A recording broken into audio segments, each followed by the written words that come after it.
Ahí estamos, sí. Amado Abacadosh, te damos gracias, Padre, por este día. Un día más que hemos llegado a tu casa en Shabbat, en este día de reposo. Te pedimos, Abba, por las hermanas que no han podido llegar, que puedan hacer el estudio a través de las redes sociales. Decimos a todos los hermanos que se van a conectar en la Argentina y en cada nación y que puedan compartir este estudio. En el bendito nombre de Yahshua HaMashiach. Amén y amén.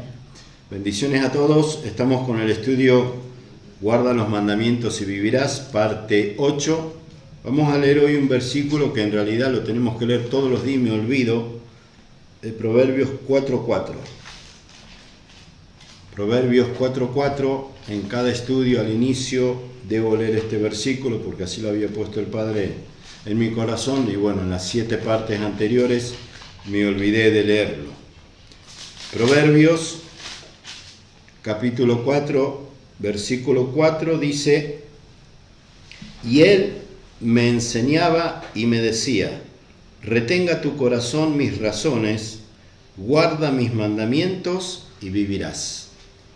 Esto tiene que ver con el título de este estudio que fue, ya lo conté, hace un mes atrás, que el Padre, más 2 o 3 meses atrás, que el Padre me venía inquietando con esto, de dar un estudio de por qué debemos guardar los mandamientos, para llegar a nuestros hermanos en la fe que todavía están en las religiones, siempre con respeto, sea el catolicismo o el evangelio, para que puedan entender y comprender que hay que guardar los mandamientos. Entonces, Proverbios 4.4, y él me enseñaba y me decía, retenga tu corazón mis razones, guarda mis mandamientos y vivirás. Amén. Hoy seguimos con Romanos. Ayer hicimos Romanos capítulo 9 del 1 al 13 y hoy hacemos Romanos capítulo 9 del 14 hasta el final, que sería hasta el versículo 33. Como decimos siempre en cada estudio, no puedo estar repasando y repitiendo todo, y estamos por la parte 8 y seguramente el que vea este estudio, la parte 8 por primera vez, no lo va a entender si no mira las 7 partes anteriores. Así que sugerencia, en nuestro canal de YouTube hay una lista de reproducción que se llama Guarda los mandamientos y vivirás. Traten de comenzar por parte 1 hasta que lleguen a la parte 8, que es la de hoy, para que no se luchen y puedan entender por qué un creyente tiene que guardar los mandamientos. Ayer terminamos en Romanos 9:12. Vamos ahora. Y hablábamos ayer del tema de la descendencia, que el Mesías vino a cumplir la promesa que el Padre le hizo a Abraham, solo a Abraham, no a David, a Abraham. La promesa de la descendencia fue a Abraham y no a David.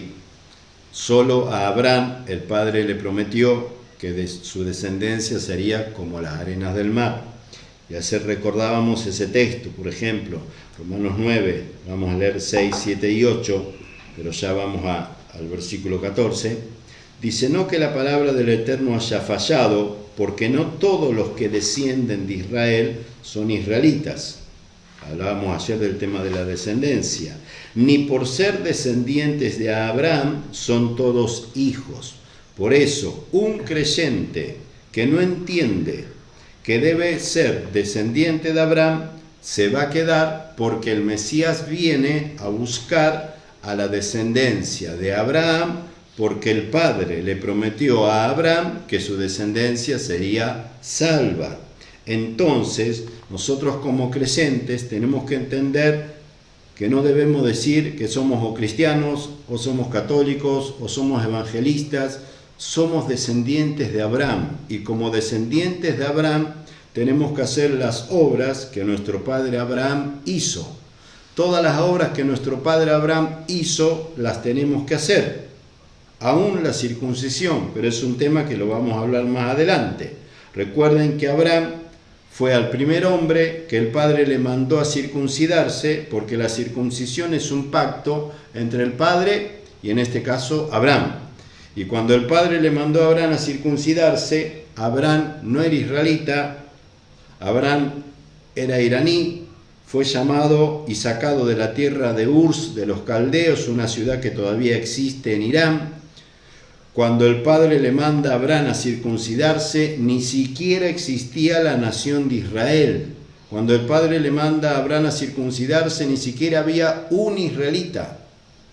Era necesario que Abraham tuviera a Isaac, tuvo a Ismael, pero por parte de la carne, ya lo estudiamos ayer, pero tuvo a Isaac por parte de la promesa. Isaac tuvo a Jacob, y ahí comienza lo que son las 12 tribus, y ahí comienza lo que es las 12 tribus y la nación de Israel. O sea que ni siquiera Abraham era israelita cuando fue llamado y cuando fue circuncidado.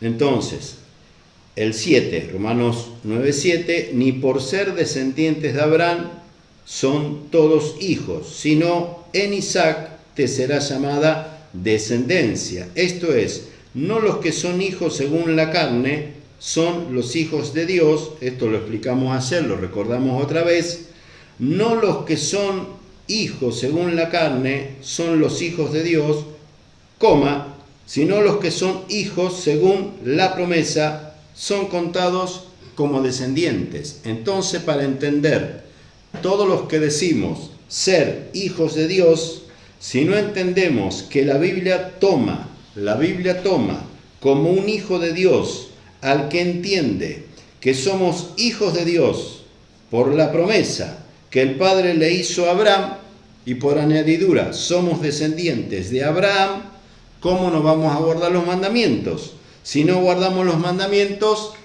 ni siquiera estamos entendiendo que somos descendientes, y aunque digamos que somos hijos de Dios, no lo somos.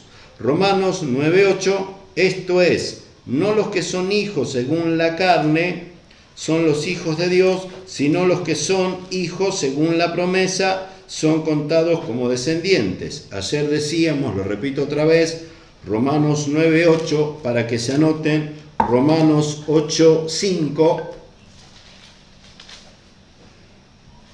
porque todavía hay muchos creyentes que están en la carne, aunque hablan de Dios, son creyentes que están en la carne y no están en el Espíritu, porque están en el Espíritu, o tener al Espíritu Santo es guardar los mandamientos. Romanos 8:5 dice, ¿lo están viendo ahí? Sí. Romanos 8:5 dice, porque los que son de la carne piensan en las cosas de la carne. ¿A quién le estaba hablando en este caso Pablo en la carta a los romanos? ¿Él le mandó esta carta a los ateos? No, le mandó a los... Se la mandó a creyentes. A creyentes que pensaban que porque eran creyentes eran hijos de Dios. Y Pablo le está diciendo en la carne, porque los que piensan en las cosas de la carne, porque los que son de la carne, piensan en las cosas de la carne, pero los que son del Espíritu, en las cosas del Espíritu. O sea, Pablo, apóstol Pablo, escribe una carta a una congregación, a una comunidad mal llamada iglesia, en Roma, y él le dice, ustedes hermanos, que todos creen ser hijos de Dios, yo les digo que aunque ustedes crean ser hijos de Dios, si piensan en las cosas de la carne, vayan a Romanos 9, imagínense que le haya dicho, vayan a Romanos 9, ahí cual estamos recién, 8, que van a ver que los que son de la carne no son hijos de Dios, sino los que son del Espíritu, estos son contados como descendientes. Por eso, Romanos 8:5, pensar en las cosas del Espíritu es pensar en la ley, en la Torá, en los mandamientos. Esto lo ratifica también Romanos 7:14. Vamos a Romanos 7:14, así de paso el siervo Matías lo lee. Hoy nos visita un siervo Matías, está del otro lado de la cámara. Romanos 7:14 dice el apóstol Pablo, porque sabemos que la ley, o sea los mandamientos, que la ley es espiritual. Analicemos esto. Porque sabemos que la ley es espiritual, mas yo soy carnal vendido al pecado. Repito otra vez Romanos 7:14. Porque sabemos que la ley es espiritual, mas yo soy carnal vendido al pecado. Romanos 7:14. Vamos rápido otra vez a Romanos 8:5. Porque los que son de la carne piensan en las cosas de la carne, pero los que son del Espíritu en las cosas del Espíritu. Entonces, en Romanos 8:5, si me dice que si soy carnal, pienso en las cosas carnales y me voy a morir, mas si soy espiritual, tengo que pensar en las cosas espirituales, y si no entiendo Romanos 8:5, que es pensar en las cosas espirituales, tengo que leer Romanos 7:14 en adelante y me voy a dar cuenta que pensar en las cosas espirituales es leer los mandamientos y guardarlo. Vamos a confirmarlo. Romanos 7:14 dije, porque sabemos que la ley es espiritual. Entonces, pensar en las cosas espirituales es pensar en la ley. ¿Está? No hay lugar a la duda, no hay lugar a la duda, no hay lugar al error. Versículo 15, porque lo que hago no lo entiendo, pues no hago lo que quiero, sino lo que aborrezco, eso hago. Siempre comentamos que en esta parte de este capítulo de esta carta, Romanos 7, 14 al 25, Pablo está dando testimonio que él escribía estando en pecado. Él estaba dando un testimonio y confesando que estaba pecando. ¿Por qué él está diciendo? Porque lo que hago no lo entiendo, pues no hago lo que quiero, sino lo que aborrezco, eso hago. O sea que está diciendo, estoy haciendo cosas que aborrezco. Versículo 16, y si lo que no quiero, eso hago, miren lo que viene ahora, apruebo que la ley es buena. Apruebo que la ley es buena. O sea, todo aquel que no guarda la ley, simplemente al no guardarla ya peca. Por más que diga que estamos en tiempo de gracia y que cree en Jesús y que Jesús lo ama, si no guarda la ley, peca. Porque hay que pensar en las cosas espirituales. 17. De manera que ya no soy yo quien hago aquello, sino el pecado que mora en mí. Analicemos esto de todo corazón. Pablo dice en el 17, de manera que ya no soy yo que hago aquello, sino el pecado que mora en mí. El 14 dice, porque sabemos que la ley es espiritual, mas yo soy carnal vendido al pecado. Otra vez Romanos 8:5, para entender. Porque los que piensan en la cosa de la carne, porque los que son de la carne piensan en las cosas de la carne. O sea, si en Romanos 8:5 dice que los que son de la carne piensan en las cosas de la carne, cuando vamos a Romanos 7:14, quiere decir que de manera que ya no soy yo que hago aquello, sino el pecado que mora en mí. O sea que todo aquel creyente que no guarda los mandamientos porque no quiere o porque dice que no hay que guardarlo, es en realidad porque el pecado está morando en él. Por eso el Mesías vino a destruir al pecado, y el Mesías no vino a destruir en el madero o en la cruz. El Mesías no vino a clavar en la cruz la ley de Dios. El Mesías no vino a ponerse en contra de Dios. El Mesías vino a ponerse en contra de Satanás, que Satanás le decía a Adán y Eva que no obedecieran a Dios. Satanás en el desierto, en Lucas 4, le decía al Mesías que no obedeciera al Señor. Y el Mesías se defendía en el desierto diciendo, escrito está, escrito está, escrito está.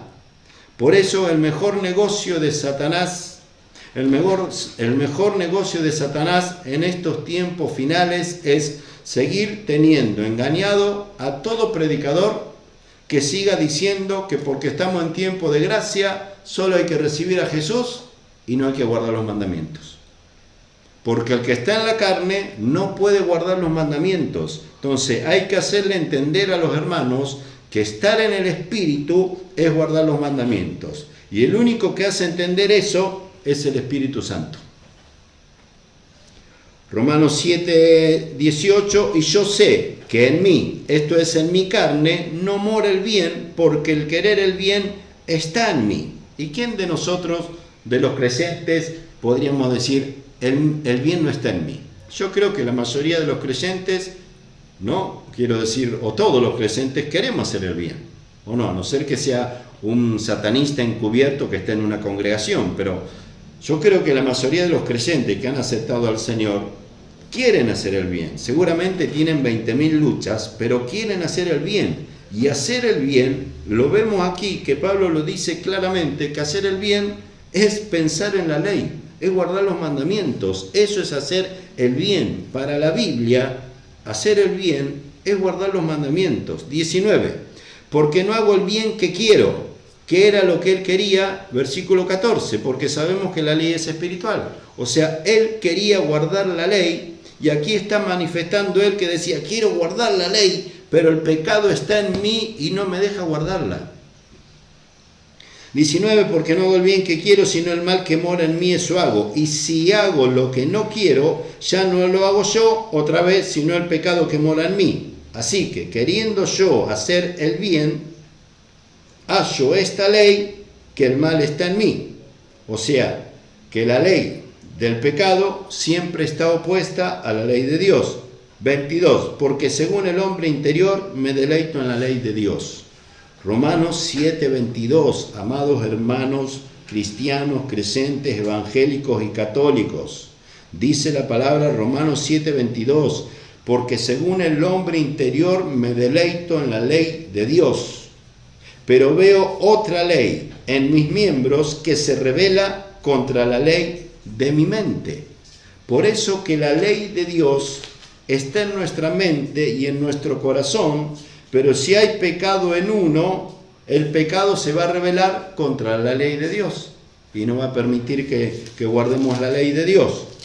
Entonces, volviendo otra vez a Romanos 9:14, la parte de hoy, ¿qué pues diremos? ¿Que hay injusticia en Dios? En ninguna manera, pues Moisés dice, tendré misericordia del que yo tenga misericordia y me compadeceré del que yo me compadezca. Prestemos atención a este versículo. Esto tiene que ver con Romanos 9, del 1 al 12, que lo explicamos ayer, y si lo vuelvo a explicar otra vez va a ser muy largo, que habla de que algunos en realidad nunca van a recibir la sana doctrina, porque algunos, no todos, fueron creados como vasos de deshonra o vasos de ira. Recuerden que la Biblia dice que hay vasos reservados para la ira y vasos para la honra. Por eso dice aquí, ¿qué pues diremos?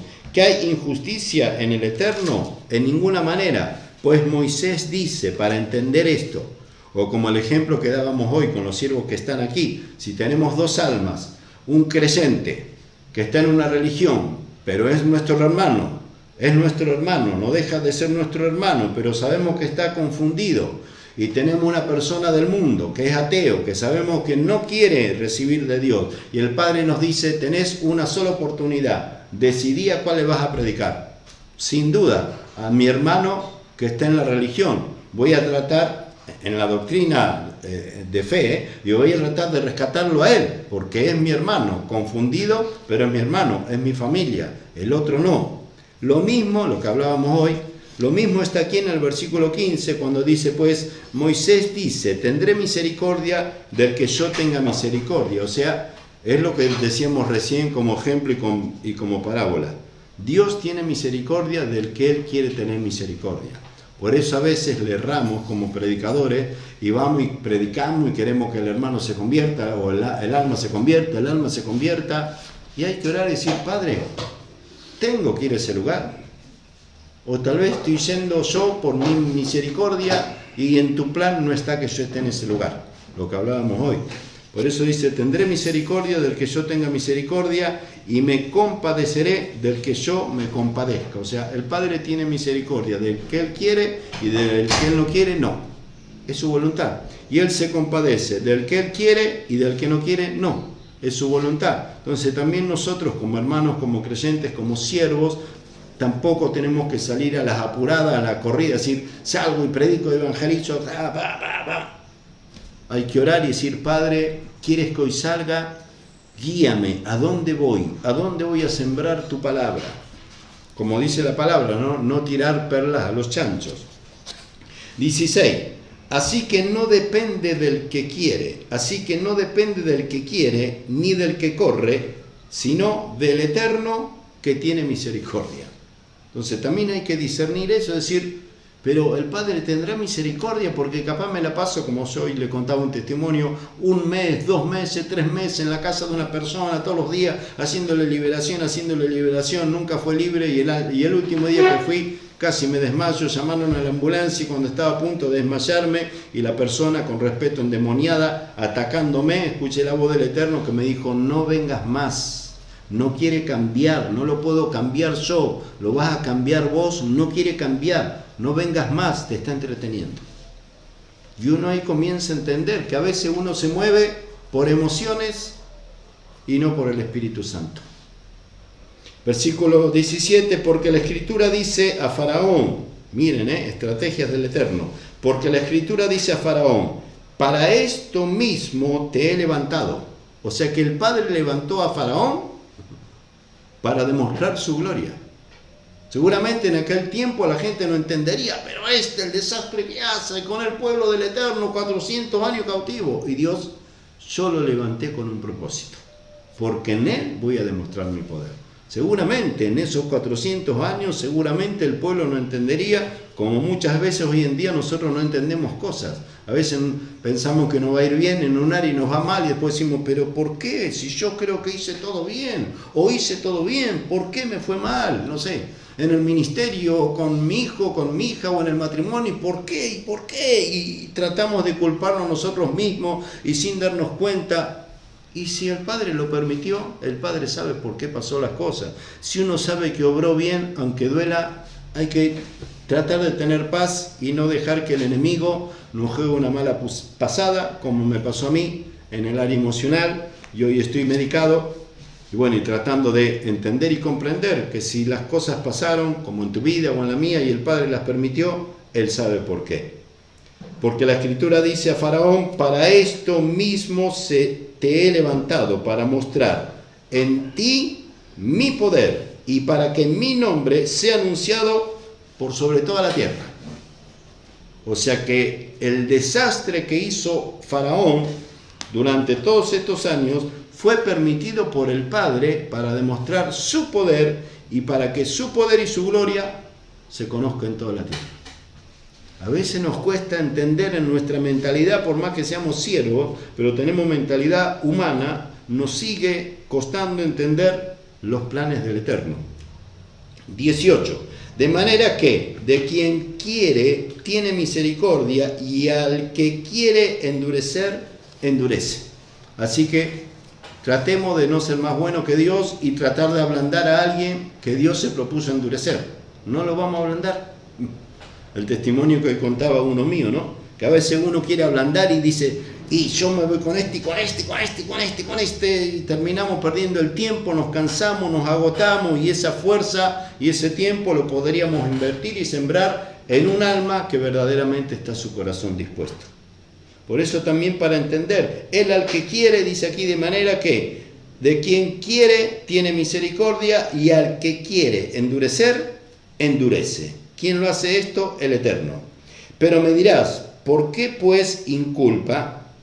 ¿Por qué? ¿Quién ha resistido su voluntad? O sea, es la voluntad de Él. No nos podemos poner en contra de la voluntad del Eterno. Y ese es el error muchas veces de nosotros como creyentes, que pasa algo, ¿y por qué? ¿Y por qué? ¿Y por qué? Y bueno, si pasó y el Padre lo permitió, está en su voluntad. Está en su voluntad, hay que aprender a entender. Muchas veces sé que nos olvidamos, primeramente yo me incluyo, muchas veces nos pasan cosas y nos olvidamos y preguntamos por qué y lloramos y nos angustiamos.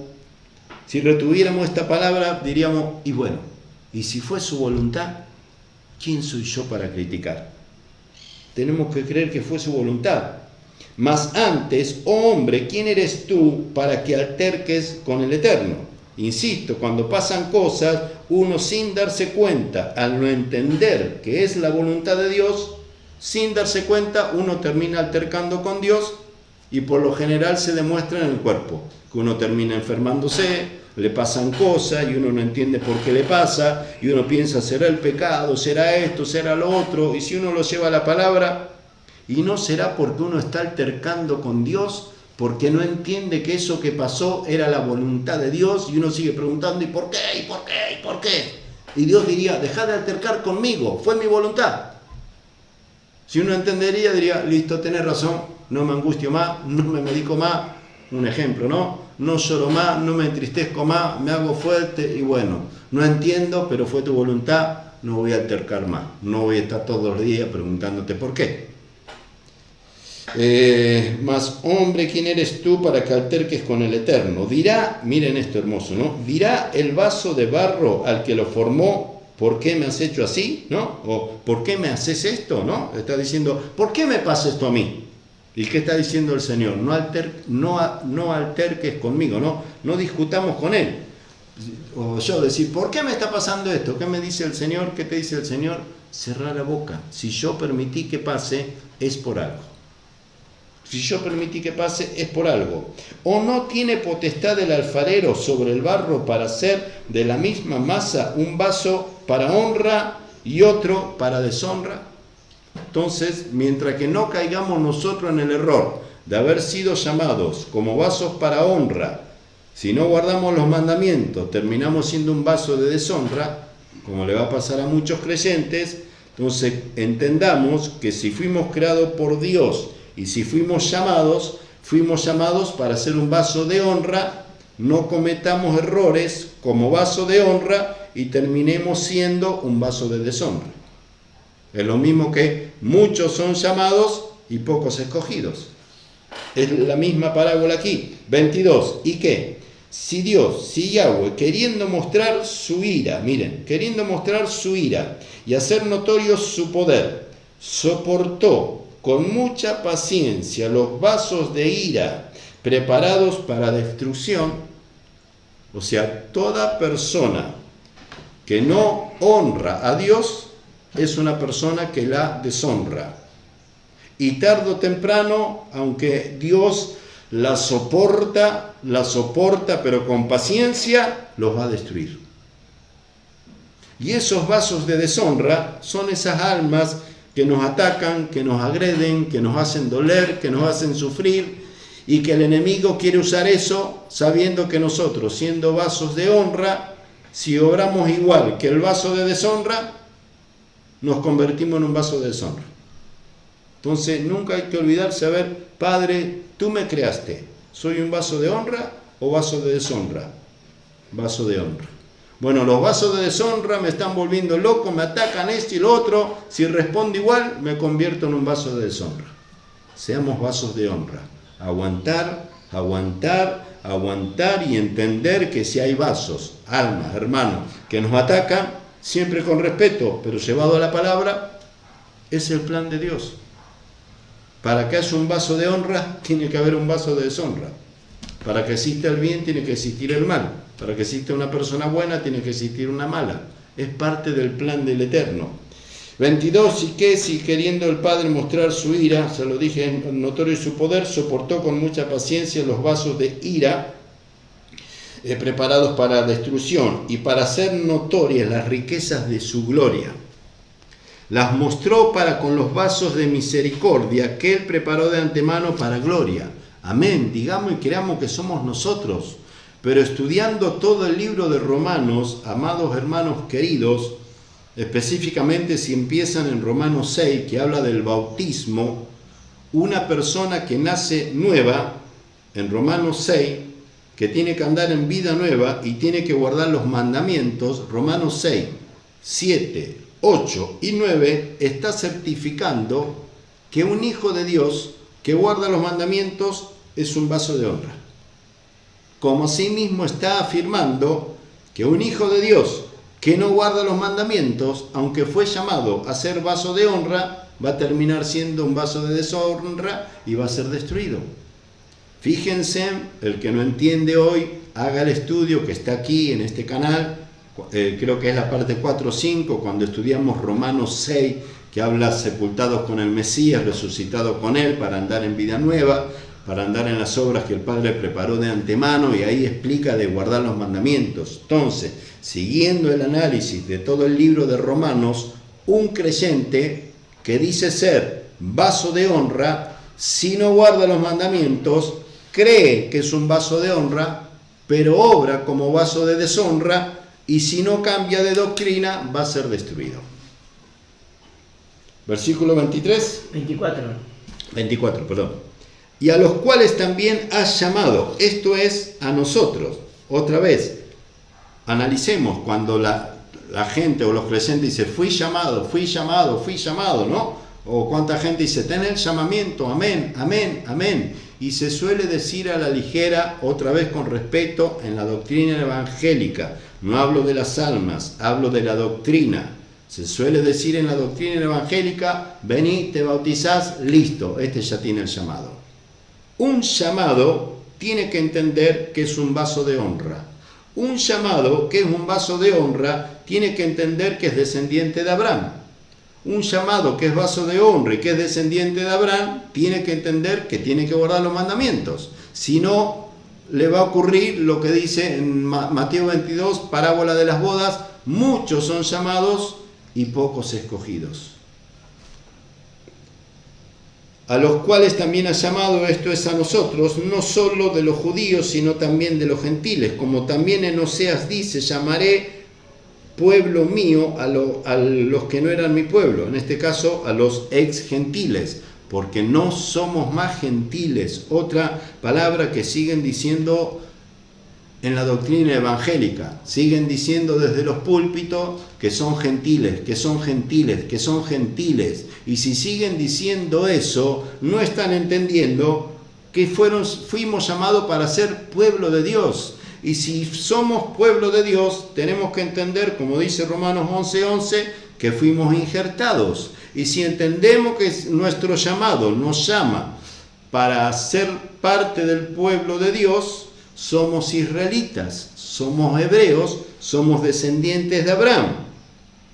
Como también lo dice, no seas pueblo mío, y a la no amada, amada. A la no amada, amada. Acá se refiere a la Israel que rechazó al Mesías, y ahora a la mujer gentil o ex gentil, que el padre de entre los gentiles está preparando a su novia, lo que leíamos hoy, Apocalipsis 19, 7, 8 y 9, gocémonos porque han venido las bodas del Cordero, y a su novia, o sea la amada, se le ha concedido que se vista de lino fino, que son las acciones justas de los santos. Entonces, toda congregación, toda iglesia, que no se dice iglesia, pero para que entiendan los hermanos, toda iglesia, católica, evangélica, cristiana, que hable de Jesús, pero el predicador no le diga a los hermanos que tienen que prepararse, como dice Apocalipsis 19, 7, 8 y 9, gocémonos porque han venido las bodas del Cordero, y a su novia se le ha concedido que se vista de lino fino, o sea, la novia se tiene que preparar. Si los predicadores no preparan al pueblo y no le enseñan al pueblo a prepararse, porque pronto viene el novio, va a encontrar el novio, el Mesías, a una mega iglesia que todos levantan la mano, hablan de Jesús, pero todos están desnudos. Ninguno está vestido de lino fino, porque el lino fino, dice Apocalipsis 19, 7, 8 y 9, que son las acciones justas, los mandamientos. Por eso en 2 de Corintios 5, 1 al 5, dice, gemimos deseando ser revestido y no desnudado. Porque hay muchos creyentes, siempre con respeto, que tienen doctrinas erróneas, creen que Jesús los va a venir a buscar simplemente porque se bautizaron y hablan de Jesús, pero espiritualmente hablando están desnudos, no tienen la vestidura de lino fino, porque no guardan los mandamientos, entonces no van a entrar a las bodas del Cordero. Romanos 9, 26, y en el lugar donde se les dijo, vosotros no sois pueblo mío, allí serán llamados hijos del Elohim viviente. También Isaías clama tocante a Israel. ¿A quién? A Israel. Si fuera el número de los hijos de Israel como la arena del mar, tan solo el remanente será salvo.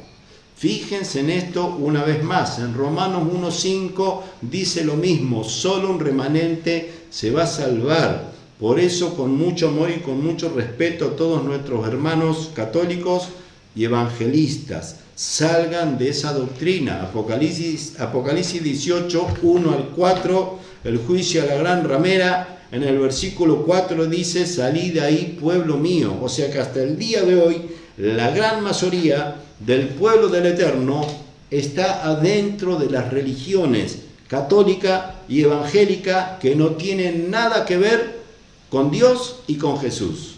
Jesús, Yahshua, no viene a buscar a los evangelistas, ni viene a buscar a los católicos. Él viene a buscar a su novia. Él viene a buscar a su novia. Y su novia, como él es Israel, su novia es israelita. Tenemos que tener mentalidad hebrea. Por eso en Efesios 2, del 10 al 13, dice la palabra que a través de la sangre del Mesías, a través de la sangre derramada del Mesías, fuimos acercados a la ciudadanía de Israel, a los pactos de las promesas y a Dios. Y uno de los pactos de las promesas es el pacto de la promesa que Dios le hizo a Abraham, de la descendencia. Por eso la Biblia dice en Hebreos que Yahshua viene a buscar a los descendientes de Abraham. Amén. Por eso es importante entender, no somos católicos, no somos evangélicos, somos descendientes de Abraham. Por añadidura, tenemos que tener mentalidad hebrea porque nuestro novio es hebreo, es israelita. No va a venir a buscar una mujer pagana, no va a levantar una iglesia con mentalidad pagana, que no guarda los mandamientos, no la va a arrebatar. Sigo y termino, Romanos 9, 27, repito el 27 otra vez. Miren, también Isaías clama tocante, miren lo que dice Isaías. Isaías clama tocante a Israel. Si fuera el número de los hijos de Israel como la arena del mar, tan solo el remanente se salvará. Aún la Biblia, la palabra le dice a Israel, aunque tengas millones de hijos, a Israel, ¿cuánto más los gentiles? Si tus hijos fueran como la arena del mar, repito, Israel, que le dice, solo un remanente. Así que a los gentiles, a los evangelistas, a los católicos, si hay promesa para Israel, que solo un remanente se va a salvar, piensen, hermanos, que siguen diciendo que son gentiles. ¿Cómo se van a salvar ustedes? Con mentalidad de gentil. Versículo 28. Porque el Señor ejecutará su sentencia sobre la tierra en justicia y con prontitud.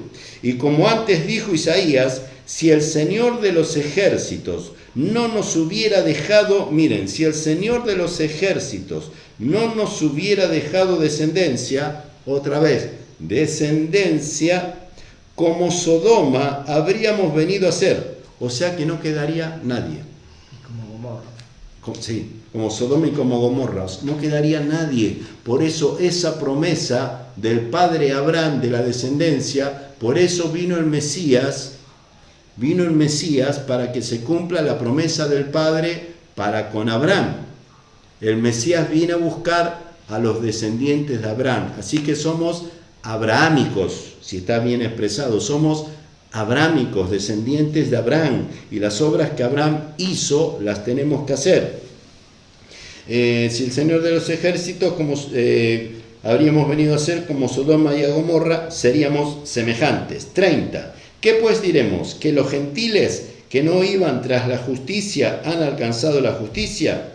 Es decir, la justicia que es por fe. Mas Israel, que iba tras una ley de justicia, otra vez la Biblia afirmando que la ley de Dios es una Biblia de justicia. Y siguen diciendo que la ley está abolida. Mas Israel, que iba tras una ley de justicia, no la alcanzó. Pero ya lo explicamos por qué no la alcanzó. Por la debilidad de la carne. Esto está en Romanos 7 y Romanos 8. Que la gente, hasta el día de hoy, no hay ser humano en la faz de la tierra, hasta el día de hoy, no hay hombre en la faz de la tierra que pueda guardar los mandamientos sin el Mesías.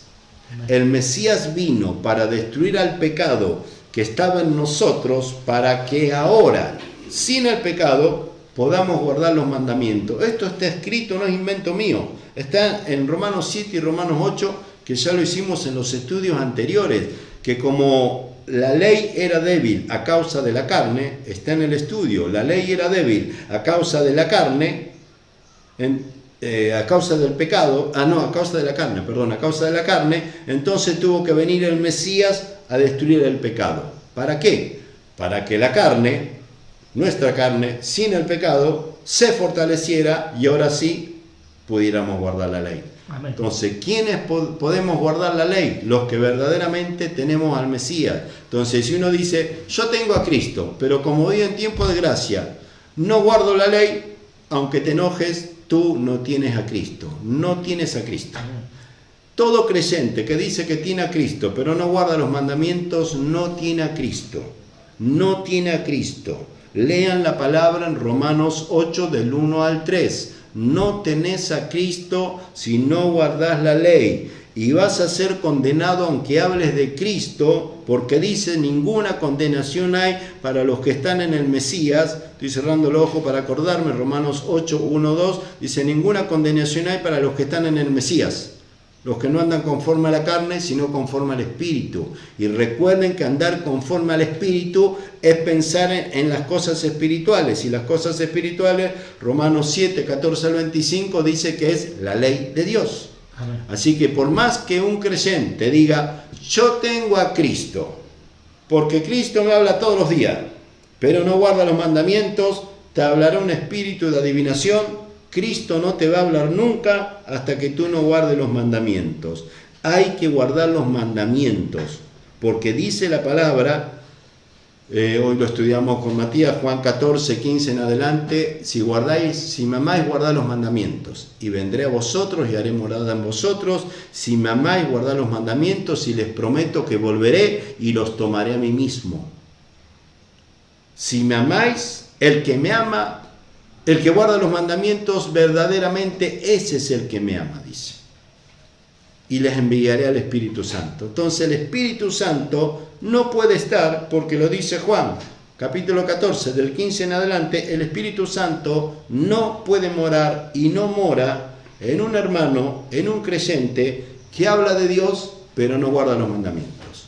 Porque amar a Jesús es guardar los mandamientos. Lo dice él en Juan 14, del 15 en adelante. Si me amáis, guardad los mandamientos. Así que, hermanos, oren. ¿Cuál me quedó, pastor? Ahora el 32. 32 ya. Termina el 31. 31. Mas Israel, que iba tras una ley de justicia, no la alcanzó. Aquí, ¿por qué no la alcanzó? Esto está estudiado y analizado en Romanos 7 y 8. ¿Por qué no alcanzó Israel la ley? Porque era débil por la carne, porque los israelitas eran pecadores. ¿Por qué? Porque iban tras ella no por fe, sino como por obras de la ley, porque tropezaron en la piedra de tropiezo. Como está escrito, he aquí pongo en Sión piedra de tropiezo y roca de caída, y el que creyere en él no será avergonzado. Amén. Y hay un error doctrinal, ya termino, hay un error doctrinal, otra vez, con respeto, no me meto con las almas, sí con la doctrina. Hay un error doctrinal en la doctrina católica y en la doctrina evangélica que le hacen creer a la gente, repito, en la doctrina católica y en la doctrina evangélica, le hacen creer a la gente que si creen en Jesús, ya está. Y la Biblia dice que hay que creerle a Él. O sea, no hay que creer en Jesús y ya está. Porque en Judas dice que los demonios también creen que ese es Jesús, pero tiemblan. Porque creen que es Jesús, pero no le obedecen.